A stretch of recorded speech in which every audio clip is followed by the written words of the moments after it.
يا أيها الذين آمنوا اتقوا الله حق تقاته فلا تموتن إلا وأنتم مسلمون أعوذ بالله من الشيطان الرجيم وإذا ذكر الله وحده اشمأزت قلوب الذين لا يؤمنون بالآخرة وإذا ذكر الذين من دونه إذا هم يستبشرون.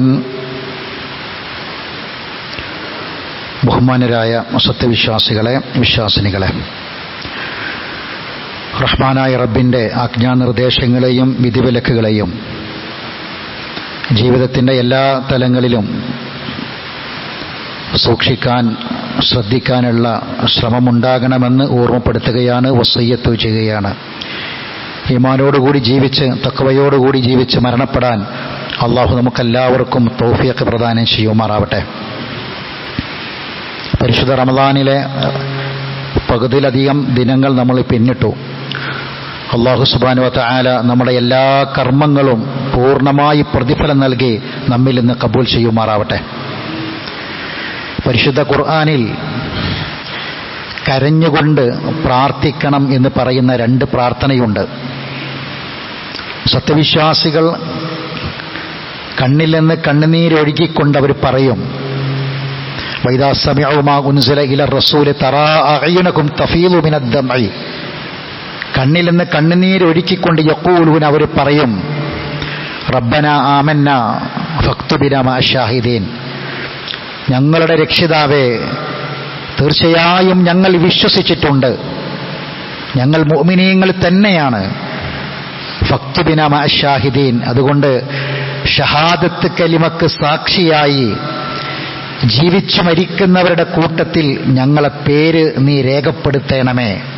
ഫക്തുബിനാ മഅ ശാഹിദീൻ, സത്യസാക്ഷികളുടെ കൂട്ടത്തിൽ ഞങ്ങളെ പേര് നീ രേഖപ്പെടുത്തണമേ. സഹോദരങ്ങളെ, ഇതിന് മുഅ്മിനായ മനുഷ്യന്റെ അടങ്ങാത്ത ആഗ്രഹമാണ്.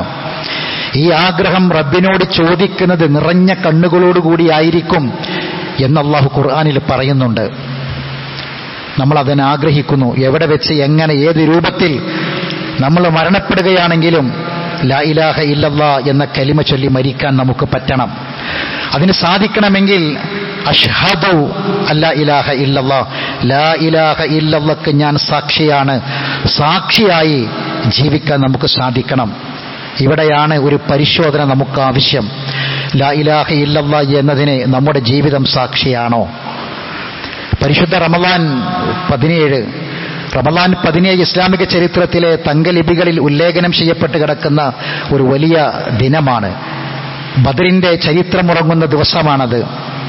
ഷഹാദത്ത് കലിമ മനസ്സിലാക്കണമെങ്കിൽ ബദറിന്റെ ചരിത്രം മനസ്സിലാക്കണം. എങ്കിൽ നമ്മുടെ ഷഹാദത്ത് കലിമ അത് പ്രാവർത്തികമാക്കുന്നവരാണോ എന്ന് നമുക്ക് ബോധ്യപ്പെടും, ചിന്തിക്കാൻ പറ്റും. അല്ലാഹു തആല ബദറിനെ കുറിച്ച് പറയുമ്പോൾ അല്ലാഹ് പറഞ്ഞ 2 പ്രയോഗമുണ്ട്. യുരീദുല്ലാഹു അൻ യുഹിക്കൽ ഹഖ്ക ബികലിമാതിഹി, അല്ലാഹു അവന്റെ വചനങ്ങൾ മുഖേന ഹഖ്ഖിനെ യാഥാർത്ഥ്യമാക്കാൻ അല്ലാഹു ഉദ്ദേശിച്ചു. ഒരു പ്രയോഗം. മറ്റൊരു പ്രയോഗം ലിയുഹിക്കൽ ഹഖ്ക വയുബ്തിലൽ ബാത്തില, ഹഖ്ഖിനെ ഹഖ്ഖായി നിലനിർത്താനും ബാത്തിലിനെ തകർക്കാനും വേണ്ടിയാണ് അല്ലാഹു ബദർ ഉണ്ടാക്കിയതും ബദറിൽ മുസ്ലിമീങ്ങൾക്ക് വിജയം നൽകിയതും. വലോ കരിഹൽ മുജ്രിമൂൻ, പാപികൾ എത്ര വെറുത്താലും അവർക്കത്ര അനിഷ്ടകരമാണെങ്കിലും ശരി, ഹഖ്ഖിനെ യാഥാർത്ഥ്യമാക്കാനും ബാത്തിലിനെ വിജയിപ്പിക്കാനും. ഹഖ്, ബാത്തില്, ഇത് ബദറിനെ കുറിച്ച് അല്ലാഹ് പറഞ്ഞതാ. ഹഖ്, ബാത്തിൽ എന്ന വാക്ക് നമുക്കെല്ലാവർക്കും ഒരു മലയാള പദം പോലെ പരിചയമുള്ള 2 അറബി പദങ്ങളാണ് ഹക്കും ബാത്തിലും. ഹക്കിനെ ഹക്കാവാനും ബാത്തിലിനെ ബാത്തിലാക്കി പരാജയപ്പെടുത്താനും ബദർ. എങ്കിൽ ഖുർആൻ മറ്റ് 2 സ്ഥലത്ത് ഹക്കെന്താണ് ബാത്തിൽ എന്താന്ന് വ്യക്തമായി പറയുന്നുണ്ട്. ഒന്ന് സൂറത്ത് ഹജ്ജിലെ 62-ാമത്തെ ആയത്ത്, ദാലിക ബിഅന്നല്ലാഹ ഹുവൽ ഹഖ് വഅന്നമാ യദ്ഊന മിൻ ദൂനിഹി ഹുവൽ ബാത്തിൽ. ദാലിക ബിഅന്നല്ലാഹ ഹുവൽ ഹഖ്, എന്തുകൊണ്ടെന്നാൽ അല്ലാഹുവാണ് ഹഖ്, അല്ലാഹുവാണ് ഹഖ്, ശരി, എങ്കിൽ ബാത്തിലെന്ത്? വഅന്നമാ യദഊന മിൻ ദൂനിഹി, അവന് പുറമെ ആരോടൊക്കെ ദുആ ചെയ്യുന്നുവോ, വിളിച്ചു പ്രാർത്ഥിക്കുന്നുവോ, ഹുവൽ ബാത്തിൽ, അതാണ് ബാത്തില്. സൂറത്ത് ലുഖ്മാനിലെ 30-ാമത്തെ ആയത്ത്. ദാലിക ബിഅന്നല്ലാഹ ഹുവൽ ഹഖ്. വീണ്ടും ഇതേ ആയത്ത്. തീർച്ചയായും അതെന്തുകൊണ്ടെന്നാൽ അല്ലാഹുവാണ് ഹഖ്. വഅന്നമാ യദഊന മിൻ ദൂനിഹിൽ ബാത്തിൽ, അല്ലാഹുവിന് പുറമെ എന്തിനോടൊക്കെ ദുആ ചെയ്യുന്നുവോ അതാണ് ബാത്തിൽ. കാര്യം വളരെ വ്യക്തമാണ്, വളരെ എളുപ്പത്തിൽ കാര്യം മനസ്സിലാക്കാൻ പറ്റും. ബദർ ഹക്ക് വിജയിക്കാനും ബാത്തിൽ പരാജയപ്പെടാനും. ഹക്ക് എന്താണ്? അള്ളാഹുവിനോട് മാത്രം പ്രാർത്ഥിക്കൽ. ബാത്തിൽ എന്താണ്? അള്ളാഹുവിന് പുറമെയുള്ളവരോട് പ്രാർത്ഥിക്കൽ. വഅന്നമാ യദഊന മിൻ ദൂനിഹി ഹുവൽ ബാത്തിൽ. മക്കയുടെ രണ്ട് ചരിത്രം, രണ്ട് കാലഘട്ടത്തിലെ ചരിത്രം മനസ്സിലാക്കണം, അപ്പോഴാണ് ബദർ മനസ്സിലാവുക. മക്കയുടെ രണ്ട് കാലഘട്ടത്തിലെ ചരിത്രം. ഒന്ന്, നബി സല്ലല്ലാഹു അലൈഹി വസല്ലമ വരുന്നതിന്റെയും നൂറ്റാണ്ടുകൾക്ക് മുമ്പ് മക്ക രാജ്യം. അന്ന് മക്കയിൽ ഒരു കെട്ടിടമില്ല, ആൾത്താമസമില്ല, ഒരു തുള്ളി വെള്ളം പോലും ലഭിക്കാത്ത മരുഭൂമിയാണ് മക്ക. ജബലുന്നൂർ, ജബലസൗർ, ഈ പർവ്വതങ്ങളൊക്കെയുള്ള വിശാലമായ പാറകളും മലകളും നിറഞ്ഞ മരുഭൂമിയാണ് മക്ക. ഒരു മനുഷ്യൻ താമസിക്കാത്ത സ്ഥലം. അവിടേക്കാണ് ഇബ്രാഹിം നബി കുട്ടികളെയും കുടുംബത്തെയും കൊണ്ടുവരുന്നത്. ഇബ്രാഹിം നബി ഭാര്യയുമായി വരുന്നത്, കുട്ടികളില്ല ആ സമയത്ത്, ഭാര്യയുമായിട്ട് വരുന്നത്. ഭാര്യയുമായി വരുന്നു, കയ്യിൽ കുടുംബമോ കുട്ടികളോ വിശാലമായി പറയാനില്ല, ചെറിയൊരു കൈ കുഞ്ഞ് മാത്രം. ഇസ്മായിൽ അലൈഹി സ്വലാത്തു വസ്സലാം, ഇസ്മായിൽ നബിയെ കയ്യിൽ പിടിച്ച്, ഒരു ചെറിയ കുഞ്ഞിനെയും പിടിച്ച് തന്റെ ഭാര്യയും കൂട്ടി അവിടേക്ക് വരികയാണ്. ഒരു കുടുംബയാത്ര വരെയല്ല, ഭാര്യയും മുല കുടിക്കുന്ന, മലർന്നു കിടക്കുന്ന ഒരു ചെറിയ കൈക്കുഞ്ഞും മാത്രം. മക്കയിലെത്തി, ഒരാളുമില്ല അവിടെ. അവിടെ ജബൽ നൂറിന്റെ താഴ്വരത്ത് ഒരു തറയുണ്ട്. ആ തറ ബൈത്തുൽ അതീഖ്, ഭൂമിയിൽ അല്ലാഹുവിനെ മാത്രം ആരാധിക്കാൻ വേണ്ടി ആദ്യമായി ഉണ്ടാക്കിയ ഭവനമാണ് ബൈത്തുൽ അതീഖ്. പുരാണ ഗേഹം, അതിന്റെ പൊളിഞ്ഞു കിടക്കുന്ന തറ മാത്രമേ ഉള്ളൂ. ഒരു തറയുണ്ട് അവിടെ, ആൾ താമസമില്ല. ഇബ്രാഹിം നബി കുട്ടിയെയും ഭാര്യയെയും അവിടെ ആക്കിയിട്ട് ഇബ്രാഹിം നബിയോട് പറയാ തിരിച്ചു പോകണം, അള്ളാന്റെ കൽപ്പന. ഇബ്രാഹിം നബി അവിടെ ആക്കിയിട്ട് പ്രാർത്ഥിച്ചു, റബ്ബി ഇന്നി അസ്കൻതു മിൻ ദുർരിയത്തി ബിവാദിൻ ഗൈറ ദീ സറഇൻ, മലയുടെ താഴ്വരയിൽ, ഈ താഴ്വരയിൽ ഞാനിതാ എന്റെ കുടുംബത്തെ ആക്കിയിട്ടുണ്ട്, എന്റെ മക്കളെ ആക്കിയിട്ടുണ്ട്, കുടുംബത്തെ. ഏതാണ് ഈ താഴ്വര? ഗൈറ ദീ സറഇൻ, ഒരു കൃഷിയുടെ, ഒരു പുല്ലിന്റെ നാമ്പ് പോലും അവിടെ ഇല്ല. ഒരാളും വിളിച്ചാൽ ഓടി വരാൻ അവിടെയില്ല. ഇതാണ് അക്കാലഘട്ടത്തിന്റെ മക്കയുടെ ചരിത്രം. ഇബ്രാഹിം നബി പോയി, പിന്നീട് തിരിച്ചു വരുന്നു. ഏതാനും വർഷങ്ങൾക്ക് ശേഷം ആ മുലപ്പാൽ കുടിക്കുന്ന, മലർന്നു കിടക്കുന്ന കുട്ടി വലുതായിട്ടുണ്ട്, ഓടിക്കളിക്കുന്നുണ്ട്. അപ്പോഴേക്കും അവിടെ ആളുകൾ വന്നിട്ടുണ്ട്, ടെന്റുകൾ കെട്ടിയിട്ടുണ്ട്. കാരണം അവിടെ സംസം ഉണ്ടായി, വെള്ളമുണ്ടായി. ആളുകൾ ടെന്റ് കെട്ടി, വെള്ളം കെട്ടി, താമസം തുടങ്ങി. അതിലൂടെ പോകുന്ന യാത്രക്കാർ അവിടെ താമസിക്കാൻ തുടങ്ങി. ഇബ്രാഹിം നബി വന്നു, ഓടി നടക്കുന്ന മകൻ ഇസ്മായിൽ, രണ്ടാളും കൂടി വൈദ് യർഫഉ ഇബ്രാഹിമുൽ ഖവായിദ മിനൽ ബൈത്ത് വ ഇസ്മായിൽ, ഇബ്രാഹിം നബി ഇസ്മായിൽ നബിയും കൂടി ആ കഅബാലയത്തിന്റെ തറ കെട്ടിപ്പടുത്ത് കഅബയുണ്ടാക്കി. എന്നിട്ട് ഇബ്രാഹിം നബി പ്രാർത്ഥിച്ചു, റബ്ബി ജഅൽ ഹാദൽ ബലദ ആമിന, അല്ലാഹുവേ ഈ രാജ്യത്തെ നീ നിർഭയ രാജ്യമാക്കണം, ഭയപ്പെടാതെ ഏത് കാലത്തും ആർക്കും നിർഭയത്വത്തോടു കൂടി വരാൻ പറ്റിയ മണ്ണാക്കണം. വറസ്ഖ് അഹ്ലഹു മിനസ് സമറാത്ത്, അല്ലാഹുവേ ഈ നാട്ടിൽ നീ കായ്കനികൾ, പഴവർഗ്ഗങ്ങൾ നീ വർദ്ധിപ്പിക്കു പടച്ചോനെ.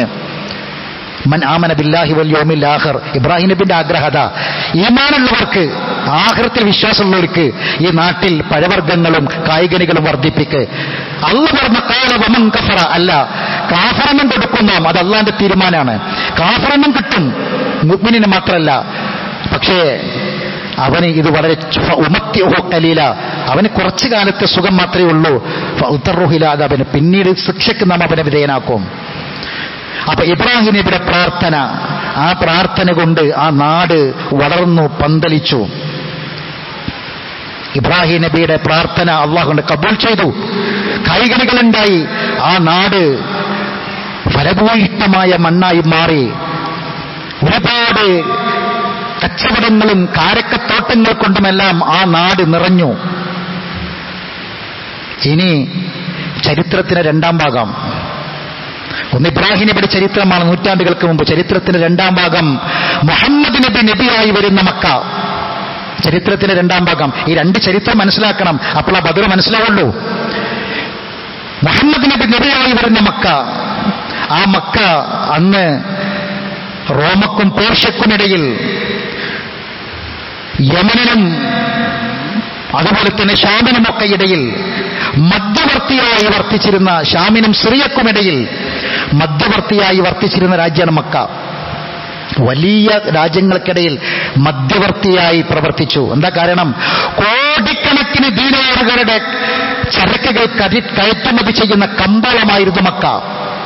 കോടിക്കണക്കിന് ദീനാറുകളുടെ ഉൽപ്പന്നങ്ങൾ കയറ്റുമതി ചെയ്യുന്ന വലിയ കമ്പോളമാണ് നബി വരുന്ന കാലത്തെ മക്ക. ആ മക്കയുടെ ധന്യതയുടെ കാരണം നൂറ്റാണ്ടുകൾക്ക് ഇബ്രാഹിം നബിന്റെ പ്രാർത്ഥന. പക്ഷേ എന്താണ് ആ നാടിന്റെ അവസ്ഥ? ആ നാട് ഏതൊരു പ്രവാചകന്റെ പ്രാർത്ഥന കൊണ്ട് ധന്യമായോ സമ്പുഷ്ടമായോ ഐശ്വര്യപൂർണമായോ ആ പ്രവാചകൻ എന്തിന് കയറപ്പെടുത്തുയർത്തിയോ ആ ആദർശം ഉൾക്കൊള്ളാത്ത സമൂഹം, ആ കഅബയുടെ ഉള്ളിൽ വിഗ്രഹങ്ങളെ നിറച്ചവർ, ഏതൊരു പ്രവാചകന്റെ പ്രാർത്ഥന കണ്ടാണോ ആ നാട് സമ്പന്നമായത്, ആ പ്രവാചകൻ കൊണ്ടുവന്ന ആദർശത്തെ വലിച്ചെറിഞ്ഞവർ. അതാണ് ഖുർആനിൽ കാണാം. മക്കത്തെ മുശ്രിക്ക് പറഞ്ഞു, ഞങ്ങൾ ഇബ്രാഹിമിന്റെ മില്ലത്തിലാണ്. അള്ളാഹ് പറഞ്ഞു, വത്തബിഉ മില്ലത്തെ ഇബ്രാഹിമ ഹനീഫാണ്. അതെന്തിനാ? ഇബ്രാഹിം നബിന്റെ മില്ലത്തിന് പിൻപറ്റത് ഹനീഫൻ, നേരെ ചൊവ്വയായിരിക്കണം. വെറുതെ പേരിന് പറഞ്ഞാൽ പോരാ, അതുകൊണ്ടാണ് ഹനീഫൻ എന്ന് പറഞ്ഞത്. വത്തബിഉ മില്ലത്തെ ഇബ്രാഹിമായി, മില്ലത്ത് ഇബ്രാഹിം നബിന്റെ പാരമ്പര്യം അവർ വലിച്ചെറിഞ്ഞു. എന്തുകൊണ്ടാണ് അവർ മുശ്രിക്കീങ്ങളായത്? ഖുർആൻ പറയണം അവർ ശിർക്ക ചെയ്തത്. പക്ഷേ അവർ കഅബ തവാഫ് ചെയ്തു. കഅബ തവാഫ് ചെയ്തു, ഹജ്ജ് ചെയ്തു. ഹജ്ജിനാരാ വിളിച്ചത്? മുഹമ്മദ് നബിയാണോ? നൂറ്റാണ്ടുകൾക്ക് ഇബ്രാഹിം നബിയാണ് ഹജ്ജിനെ വിളിച്ചത്. ഹജ്ജ് മുഹമ്മദ് നബി മക്കയിൽ വരുന്ന കാലത്ത് അവിടെ മക്കത്തെ മുശ്രിക്കുകൾ ഹജ്ജ് ചെയ്യുന്നുണ്ട്. മക്കത്തെ മുശ്രിക്കുകൾ പ്രമാണിമാരൊക്കെ ഹജ്ജിമാരാണ്. അവർ തൽബിയത്ത് ചൊല്ലി ഹജ്ജ് ചെയ്തു, അല്ലാഹു വിളിച്ചു. എന്നിട്ടും എന്താ മുശ്രിക്കായത്? പഠിക്കണ്ടേ? എന്നിട്ടും എന്താ അവർ മുശ്രിക്കായത്? ലബ്ബൈക് അല്ലാഹുമ്മ ലബ്ബൈക്. അവർ പറഞ്ഞു, അള്ളാന്റെ വിളിക്കുത്തരങ്ങൾ ഞങ്ങൾ വന്നിരിക്കുന്നു. അവർ തൽബിയത്തതാണ്. ലാ ശരീക ലക്, ഒരു പങ്കുകാരനുമില്ല എന്ന് വരെ അവർ പറഞ്ഞു. പിന്നെന്താ പ്രശ്നം? ഇല്ലാ ശരീകൻ ഹുവ ലക്, ഒരു പങ്കുകാരനുണ്ട്. ആ പങ്കുകാരൻ സ്വയം കഴിവുള്ളവനല്ല, നീ കൊടുത്ത കഴിവ് കൊണ്ട് സഹായിക്കുന്നവൻ. ശ്രദ്ധിക്കണം, നീ കൊടുത്ത തെറ്റാത്ത തൗഹീദ് വേണം. നമുക്ക് തെറ്റാത്ത തൗഹീദ് വേണം. കരഞ്ഞുകൊണ്ട് പ്രാർത്ഥിക്കേണ്ട വിഷയമാണിത്, തെറ്റിപ്പോകരുത്. എന്താണ് അവർ പറഞ്ഞത്? ഒരു പങ്കുകാരനുണ്ട്, ആ പങ്കുകാരൻ കൊടുത്ത കഴിവൊക്കെ, നീ കൊടുത്ത കഴിവ് കൊണ്ട് ഞങ്ങളെ സഹായിക്കുന്ന ഒരു പങ്കുകാരൻ. ലാ ഇലാഹ ഇല്ലല്ലാഹു വഹ്ദ. അതെന്തിനാ അങ്ങനെ പറഞ്ഞത്? ലാ ഇലാഹ ഇല്ലല്ലാഹ് എന്ന് പറഞ്ഞതിന് എന്താർത്ഥം? അല്ലാഹു അല്ലാതെ ആരാധനക്കർഹനായി മറ്റാരുമില്ല എന്നല്ലേ? വഹ്ദ, അവൻ ഒറ്റക്ക്. വീണ്ടും ലാ ശരീക ലഹ്, പങ്കുകാരില്ല. എന്താ അങ്ങനെ പറയാൻ കാരണം? എത്ര മഹത്തായ ദിക്റാ! കടലിന്റെ നിറയോളം പാപങ്ങളുണ്ടെങ്കിലും, കരയിലെ നിറയോളം, കടലിലെ നിറയോളം പാപങ്ങളുണ്ടെങ്കിലും പൊറുക്കപ്പെടുമെന്ന് പറഞ്ഞ പ്രാർത്ഥന ലാ ഇലാഹ ഇല്ലല്ലാഹു വഹ്ദ. അങ്ങനെ വഹ്ദ പറഞ്ഞത് അവിടെയാണ് പ്രശ്നം. മക്കത്തെ മുശ്രിക്കിന്റെ പ്രശ്നം അവിടെയാണ്. ഇന്നത്തെ മുസ്ലിം സമുദായത്തിന്റെ ഭൂരിപക്ഷത്തിന്റെയും പ്രശ്നം അവിടെയാണ്. ലാ ഇലാഹ ഇല്ലല്ലാഹു വഹ്ദ അംഗീകരിച്ചില്ല. ഞാൻ ഓതിവച്ചായത്ത് സൂറത്തുൽ സുമർ, വഇദാ ദുക്കിറല്ലാഹു വഹ്ദ, അല്ലാഹു വഹ്ദ, അല്ലാഹുവിനെ മാത്രം എന്ന് പറഞ്ഞാൽ ഇസ്മഅസത്ത് ഖുലൂബുല്ലദീന, ചില ആൾക്കാർ ഹൃദയത്തിൽ പൊറുതികേടാണ്. അല്ലാഹു പച്ചക്ക് പറയാ, പൊറുതികേടാണ്. അവർക്ക് സഹിക്കാൻ പറ്റുന്നില്ല. ലാ യുഅ്മിനൂന ബിൽ ആഖിറ, ആഖിറത്തിൽ വിശ്വാസമില്ല അവർക്ക്. വഇദാ ദുക്കിറല്ലദീന മിൻ ദൂനി, അല്ലാഹുവിന്റെ കൂടെ, അല്ലാഹുവിന്റെ കൂടെ, അല്ലാഹുവിനെ ഒഴിവാക്കലില്ല, അല്ലാഹുവിന്റെ കൂടെ വേറെ ആരെയും കൂടി കൂട്ടിപ്പറഞ്ഞാൽ ഇദാഹും യസ്തബ്ശിറൂൻ, അവരതാ അങ്ങേയറ്റം സന്തോഷിക്കുന്നവരാണ്. ഈ വഹ്ദാണ് പ്രശ്നം. അതാണ് ബദർ. ഖുർആനിൽ കാണാം, അവർ ചോദിച്ചു, അജിഅ്തനാ, നീ കൊണ്ടുവന്നിരിക്കുകയാണ് അലിന അബ്ദുല്ലാഹു വഹ്ദ, അള്ളാഹനെ മാത്രം ആരാധിക്കണം എന്നാണോ നീ പറയുന്നത്? ഓനകരമാക്കാനെ അബുദാബാഗുന ഞങ്ങളെ വാപ്പാര് കൊണ്ടുവന്ന് ഉപേക്ഷിക്കണം എന്നാണോ? അള്ളാഹനെ മാത്രം, അതാണ് അവർക്ക് പറ്റാത്തത്. അവർ ചോദിച്ച ചോദ്യമാണ്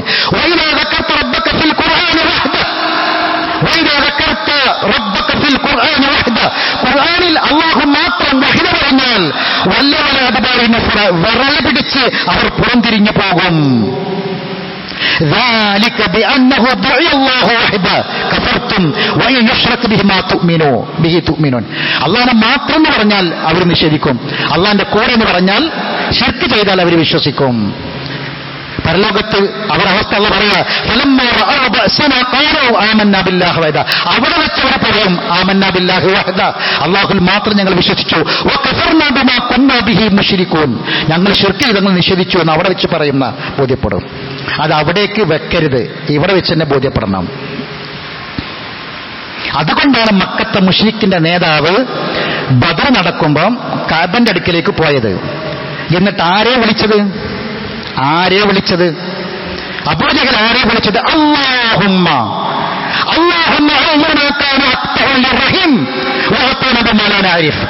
അല്ലാഹുവേ, ഇതാ ഞങ്ങൾക്ക് പരിചയമില്ലാത്ത, ഞങ്ങളെ വാപ്പാർക്ക് പരിചയമില്ലാത്തൊരു പുതിയ ആശയം മുഹമ്മദ് കൊണ്ടുവന്നിട്ടുണ്ട്, നിനക്കറിയാം. അതുകൊണ്ട് നാളെ രാവിലെ പ്രഭാതത്തിൽ നീ അവരെ പരാജയപ്പെടുത്തണമേ. ആരുടെ പ്രാർത്ഥന?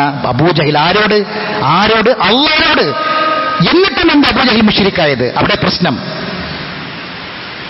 ഇത് ആർക്കും ഇങ്ങനെ സംഭവം ഇല്ലാന്ന് നിഷേധിക്കാൻ കഴിയില്ല. മുഹമ്മദ് നബി സല്ലല്ലാഹു അലൈഹി വസല്ലമ ബദറിൽ സുജൂദിൽ പ്രാർത്ഥിക്കുക. ആരോട്? അല്ലാഹുമ്മ ഇന്നഹും ഹഫാത്തുൻ ഫഹ്മിൽഹും, അല്ലാഹുമ്മ ഇന്നഹും ഉറാത്തുൻ ഫക്സുഹും, അല്ലാഹുമ്മ ഇന്നഹും ജലാഉൻ ഫശ്ബിഉഹും, ഇൻ തഹ്ലിക ബിൽ ഉസാദ ലൻ തഅബദ ഫിൽ അർളി അബദ. അല്ലാഹുവേ, എന്റെ കൂടെയുള്ളവർ പട്ടിണി കിടക്കുന്നവരാണ്, ദിവസങ്ങളോളം പട്ടിണി കിടന്നവരാണ്, വിശക്കുന്നവരാണ്, ഉടുതുണിക്ക് മറുപടിയില്ലാത്തവരാണ്, യുദ്ധസാമഗ്രികളില്ലാത്തവരാണ്. റബ്ബേ, ഇവരെങ്ങാനും പരാജയപ്പെട്ടാൽ നീ മാത്രം ആരാധിക്കപ്പെടുന്ന അവസ്ഥ ഉണ്ടാവില്ല റബ്ബേ. ഈ കൊച്ചു സംഘം പരാജയപ്പെട്ടാൽ ആരെ പ്രാർത്ഥന? മുഹമ്മദ് നബിന്റെ പ്രാർത്ഥന. ഫസ്തജാബ ലഹും റബ്ബുഹും, അല്ലാഹു ഉത്തരം കൊടുത്തു. ആ പ്രാർത്ഥനയ്ക്ക് അല്ലാഹു ഉത്തരം കൊടുത്തു. രണ്ടും അല്ലാഹുവിനോടാ. പക്ഷെ എന്താ പ്രശ്നം? ഒന്ന് വഹദ, അല്ലാഹുവിനോട് മാത്രം, മറ്റേത് അല്ലാഹുവിന്റെ കൂടെ ചേർക്കും. മഴ വർഷിപ്പിക്കുന്നത്, കാര്യങ്ങൾ നിയന്ത്രിക്കുന്നത്, ആകാശം സൃഷ്ടിച്ചത് വക്കാല. മക്കത്തെ മുശ്രിക്ക് പറയും അള്ളയാണ് എന്ന്. ഈ അള്ള ഏതാ? ഇവര് പറഞ്ഞ അള്ള ഏതാ? ഇവർക്ക് എങ്ങനെ അള്ളാനെ കിട്ടി? കഅബന്റെ ഉള്ളിലെ കുറെ ഇലാഹുകൾ, ആരാധന്മാർ, കുറെ വിഗ്രഹങ്ങൾ, അതിലൊരു വലിയ വിഗ്രഹമാണോ അള്ള? അല്ല. പിന്നെ ഇവർക്ക് എങ്ങനെ കിട്ടി? ഇബ്രാഹിം നബി പഠിപ്പിച്ച അള്ള ഏതാണോ ആ അള്ളയാണ് അവർ വിളിച്ച അള്ള. ഇവര് വിളിച്ച ലബ്ബൈക അല്ലാഹുമ്മ എന്ന് വിളിച്ച അള്ള കഅബന്റെ ഉള്ളിലെ ഒരു വിഗ്രഹമല്ല. പിന്നെ ഏതാ? ഇബ്രാഹിം നബി വിളിച്ച അള്ളാനെ തന്നെയാണ് അവർ വിളിച്ചത്, വേറൊരു വിഗ്രഹത്തല്ല അവരെ വിളിച്ചത്. എന്നിട്ടും എന്റെ ശിർക്കായത് അള്ളാഹുവിന്റെ കൂടെ മറ്റു പലരെയും, അമ്പിയാക്കന്മാർ, മഹാന്മാർ, മോശക്കാരല്ല, അവരെ കൂടി ചേർത്തു. അതാണ് ശിർക്ക്. ആ ശിർക്ക് പാടില്ല. അതാണ് ലാ ഇലാഹ ഇല്ലല്ലാഹു വഹ്ദ. ഇന്നത്തെ റമദാൻ 17 എന്താ? ഈ കാലഘട്ടത്തിൽ റമദാൻ 17 എന്താ? അള്ളാഹിനോട് മാത്രം വിളിച്ചു പ്രവർത്തിക്കാൻ വേണ്ടി നടന്ന ബദർ. ആ ബദർ നടത്തിയ ബദരീങ്ങളെ വിളിക്കുകയാണ്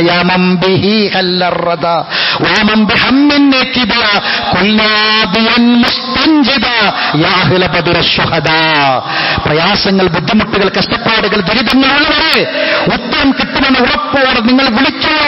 യാ അഹ്ല ബദർ ശുഹദാ, ബദർ ശുഹദാക്കളാണ് വിളിച്ചോ.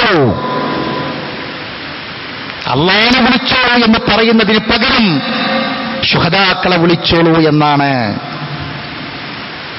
ഇത് റസൂൽ പഠിപ്പിച്ച ലാ ഇലാഹ ഇല്ലല്ലാഹ്ക്കെതിരല്ലേ? ആരാ ശുഹദാക്കൾ? ഈ ആദർശത്തിന് വേണ്ടി ഷഹീദായവർ, രക്തസാക്ഷികൾ. രക്തസാക്ഷിപ്പട്ടം എന്ന് പറഞ്ഞാൽ, രക്തസാക്ഷിപ്പട്ടം എല്ലാവരും കൂടി ഒരാൾക്ക് രക്തസാക്ഷിപ്പട്ടം കൊടുത്ത രക്തസാക്ഷി ഒന്നും ആവില്ല. അത് ഏത് രാജ്യത്തിന്റെ പരമോന്നത നേതാവാണെങ്കിലും ശരി, രക്തസാക്ഷി ആകണമെങ്കിൽ എന്തുവാണെന്നറിയോ?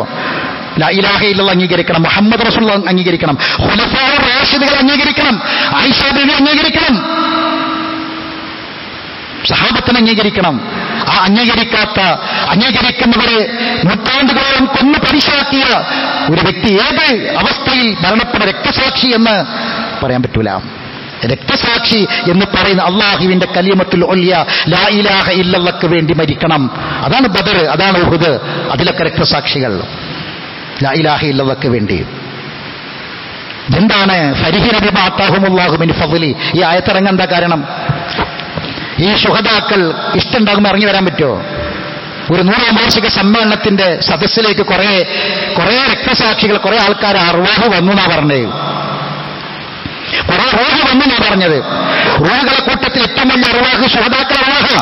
വരാൻ പറ്റുമോ? വരാൻ പറ്റുമോ? എന്താ പ്രമാണം? ഖുർആനിലെ ആയത്ത് കാണാൻ നമുക്ക്. ആ ആയത്തിറങ്ങാൻ കാരണമുണ്ട്. ശുഹദാക്കളുടെ ആത്മാവുകൾ അല്ലാഹു സ്വർഗത്തിൽ ഒരു പച്ചപ്പറവുകൾക്കുള്ളിലായി പ്രവേശിപ്പിച്ചിട്ടുണ്ട്. അവരോട് അല്ലാഹു ചോദിക്കുന്നുണ്ട്, ഈ സ്വർഗത്തിലെ സുഖങ്ങളൊക്കെ മതിയാന്ന്. അവർ പറയും, അല്ലാഹുവേ ഇതിനപ്പുറം ഇനി ഞങ്ങൾക്ക് എന്താ? പക്ഷെ 2 ആഗ്രഹമുണ്ട്.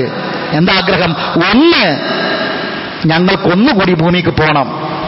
ഒന്നുകൂടി ഭൂമിക്ക് പോകണം. എന്നിട്ട് ഞങ്ങൾ ആരോടാണ് യുദ്ധം ചെയ്തത് അവരുമായി ഒന്നും കൂടി യുദ്ധം ചെയ്തിട്ട് വരണം. മറ്റൊന്ന്, ഞങ്ങൾ അനുഭവിക്കുന്ന സുഖം ഞങ്ങളെ ബാക്കിയുള്ളവരെ അറിയിക്കണം. അള്ള പറഞ്ഞു, അത് ഞാൻ അറിയിക്കാം, പക്ഷെ ആദ്യം പറഞ്ഞത് പറ്റൂല. സബത്ത മിന്നിൽ ഖൗൽ, ഒരു വാക്ക് സ്ഥിരപ്പെട്ടിട്ടുണ്ട്, ഇനി ദുനിയാവിലേക്ക് നിങ്ങൾക്ക് പോകാൻ കഴിയില്ല. ശുഹദാക്കളുടെ ആത്മാവുകളുമായി അള്ള സംസാരിച്ചിട്ട് അള്ള പറഞ്ഞാൽ ഇനി പറ്റൂല, പോകാൻ കഴിയില്ല. അത് ഇവിടെ സ്ഥിരപ്പെട്ട വാക്കാണ്, പോകാൻ കഴിയില്ല.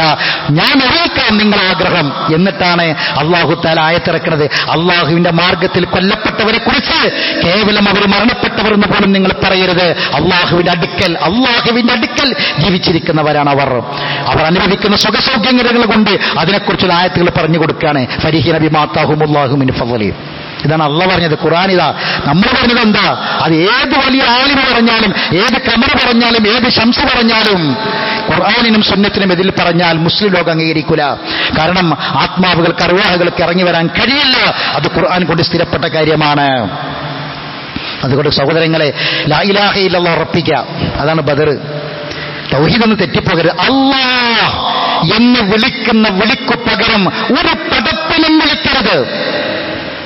ഏതൊക്കെ വിളി പറ്റും, ഏതൊക്കെ വിളി പറ്റില്ല എന്നൊക്കെ ചർച്ച ഉണ്ടല്ലോ.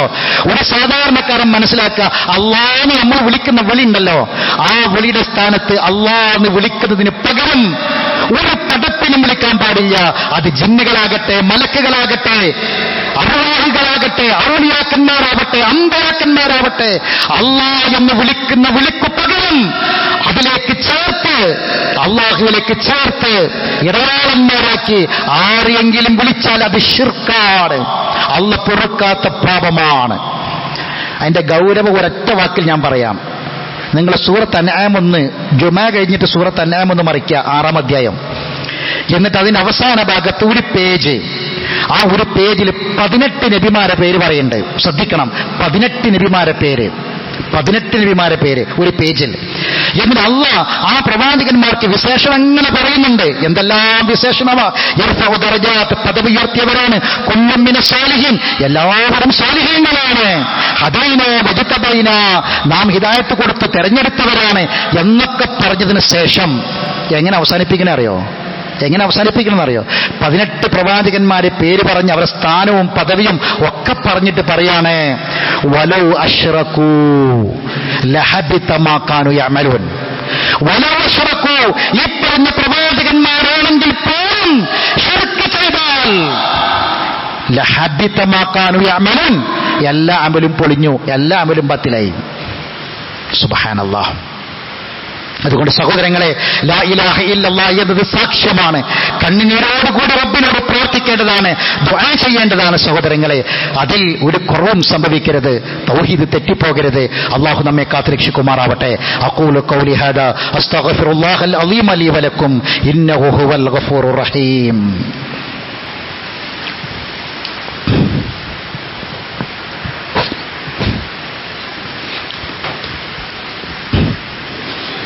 അൽഹംദുലില്ലാഹി റബ്ബിൽ ആലമീൻ. വസ്സലാത്തു വസ്സലാമു അലാ അഷ്റഫിൽ അംബിയാഇ വൽ മുർസലീൻ നബിയിനാ മുഹമ്മദിൻ വഅലാ ആലിഹി വസ്ഹാബിഹി അജ്മഈൻ. അമ്മാ ബഅദ്. അയ്യുഹന്നാസ് ഇത്തഖുല്ലാഹ ഇബാദല്ലാഹ്. അല്ലാഹുവിന്റെ വിധിവിലക്കുകളെ സൂക്ഷിക്കണമെന്ന് ഒരിക്കൽ കൂടി ഓർമ്മപ്പെടുത്തുകയാണ്. ബദറിന്റെ ചരിത്രം പറഞ്ഞ് ബദറിന്റെ സന്ദേശം അല്ലാഹ് പറയുന്നുണ്ട്. വമൻ നസ്റു ഇല്ലാ മിൻ ഇൻദില്ലാഹ് വമൻ നസ്റു ഇല്ലാ മിൻ ഇൻദില്ലാഹ്. സഹായം അത് അല്ലാഹുവിൽ നിന്നല്ലാതെ മറ്റൊരാളിൽ നിന്നും നിങ്ങൾക്ക് കിട്ടാനില്ല. മനുഷ്യന് അപ്പുറം, അഭൗതികമായ കാര്യകാരണങ്ങൾക്കപ്പുറമുള്ള ഏതൊരു സഹായവും അല്ലാഹുവിൽ നിന്നല്ലാതെ നിങ്ങൾക്ക് മറ്റൊരാളിൽ നിന്നും കിട്ടാനില്ല. ഇതാണ് ബദറിന്റെ സന്ദേശം. സഹോദരങ്ങളെ, നമ്മൾ പ്രാർത്ഥിക്കണം. റമളാനിൽ പ്രാർത്ഥനകൾ വർദ്ധിപ്പിക്കണം. അല്ലാഹുവിലേക്ക് കൈ ഉയർത്തണം. ഫക്തുബിനാ മഅ ഷാഹിദീൻ എന്ന് പറഞ്ഞതിന്റെ മുമ്പ് പറഞ്ഞത് ആമന്നാണ്. കാരണം അതിന് ഷർത്താണ്. ഈമാൻ ഉണ്ടാക്കണം, കറകളഞ്ഞ ഈമാൻ ഉണ്ടാകണം, വിശ്വാസം ശക്തമായിരിക്കണം. പ്രാർത്ഥനയ്ക്ക് ഉത്തരം കിട്ടണമെങ്കിൽ യോഗ്യത വേണം. ആത്മാർത്ഥമായി പ്രാർത്ഥിക്കുക. നമുക്ക് വേണ്ടി പ്രാർത്ഥിക്കുക, കുടുംബത്തിന് വേണ്ടി പ്രാർത്ഥിക്കുക, നാടിന് വേണ്ടി പ്രാർത്ഥിക്കുക, നമ്മുടെ രാജ്യത്തിന് വേണ്ടി പ്രാർത്ഥിക്കുക. നമ്മുടെ കുടുംബങ്ങളും നമുക്ക് വേണ്ടപ്പെട്ടവരുമൊക്കെയുള്ള പശ്ചിമേഷ്യൻ രാജ്യത്തിന് വേണ്ടി പ്രാർത്ഥിക്കുക. യുദ്ധത്തിന്റെ ഭീതിയിലാണുള്ളത്, കെടുതികൾ അനുഭവിച്ചുകൊണ്ടിരിക്കുകയാണ്. പ്രവാസ ലോകം നമ്മുടെ നാടിന്റെ ഐശ്വര്യത്തിന്റെ പ്രതീകമാണ്. അതെങ്ങാനും മുടങ്ങിപ്പോയാൽ ഒരുപാട് മാതാപിതാക്കൾ, ഭാര്യമാർ, മക്കൾ പലരും നാട്ടിൽ കരയുന്നവരാണ്, സങ്കടപ്പെടുന്നവരാണ്, ബേജാറുള്ളവരാണ്. വിദേശത്തുള്ളവരെ സംബന്ധിച്ച് ആത്മാർത്ഥമായി പ്രാർത്ഥിക്കുക. അല്ലാഹു സുബ്ഹാനഹു വ തആല ആ നാടിന് ശാന്തിയും സമാധാനവും പ്രദാനം ചെയ്യുമാറാവട്ടെ. യുദ്ധത്തിന്റെ എല്ലാ കെടുതികളിൽ നിന്നും അല്ലാഹു മോചനം പ്രദാനം ചെയ്യുമാറാവട്ടെ. അല്ലാഹു സുബ്ഹാനഹു വ തആല ഈമാനും തഖ്വയും നൽകി നമ്മെ എല്ലാവരെയും അനുഗ്രഹിക്കുമാറാവട്ടെ. അറിവില്ലായ്മയോട് വന്നുപോയ തെറ്റുകുറ്റങ്ങൾ അല്ലാഹു വിട്ടുപുറത്ത് മാഫാക്കി തരട്ടെ. മരണപ്പെട്ടവർക്ക് അല്ലാഹു മഗ്ഫിറത്തും റഹ്മത്തും പ്രദാനം ചെയ്യട്ടെ. രോഗികളായ ആളുകൾക്ക് അല്ലാഹു രോഗശമനം പ്രദാനം ചെയ്യുമാറാവട്ടെ. പരിശുദ്ധ റമളാനിൽ ഇനി ബാക്കിയുള്ള ദിനങ്ങളിൽ ഏറ്റവും പ്രധാനപ്പെട്ട ദിനങ്ങളിലേക്ക് നമ്മൾ കടക്കുകയാണ്. അല്ലാഹു സുബ്ഹാനഹു വ തആല നമ്മുടെ കർമ്മങ്ങൾ അല്ലാഹു കബൂൽ ചെയ്യുമാറാവട്ടെ. അല്ലാഹു കബൂൽ ചെയ്യുന്ന ഇഷ്ടപ്പെടുന്ന ധാരാളം കർമ്മങ്ങൾ ചെയ്യാൻ അല്ലാഹു ശരീരത്തിന് ആരോഗ്യം, ആഫിയത്തും അല്ലാഹു നമുക്ക് പ്രദാനം ചെയ്യുമാറാവട്ടെ. തൗഫീഖ് പ്രദാനം ചെയ്യുമാറാവട്ടെ. അല്ലാഹു മഗ്ഫിർ ലിൽ മുഅ്മിനീന വൽ മുഅ്മിനാത്ത് വൽ മുസ്ലിമീന വൽ മുസ്ലിമാത്ത് വഅഹ്യാഹും മിൻഹും വൽ അംവാത്ത് ഇന്നക മുജീബു ദഅവാതി യാ ഖാദിൽ ഹജാത്ത്. അല്ലാഹുമ്മ അജ്രിനാ മിനൻ നാർ. അല്ലാഹുമ്മ അത്തിഖ് റിഖാബനാ മിനൻ നാർ വറിഖാബ ആബാഇനാ വഉമ്മഹാതിനാ വഅസ്വാജിനാ വഇഖ്വാനിനാ അൽ മുസ്ലിമീന അജ്മഈന യാ റബ്ബൽ ആലമീൻ.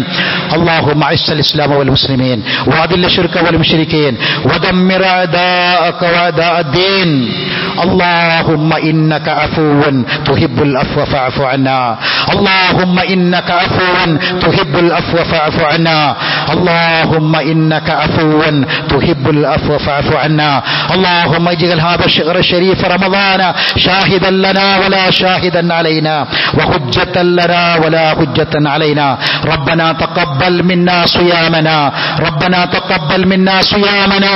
ربنا تقبل منا قيامنا وركوعنا وسجودنا ودعاءنا وصدقاتنا وسائر أعمالنا وتمم تقصيرنا وتمم تقصيرنا وتمم تقصيرنا وقضي حوائجنا يا قاضي الحاجات.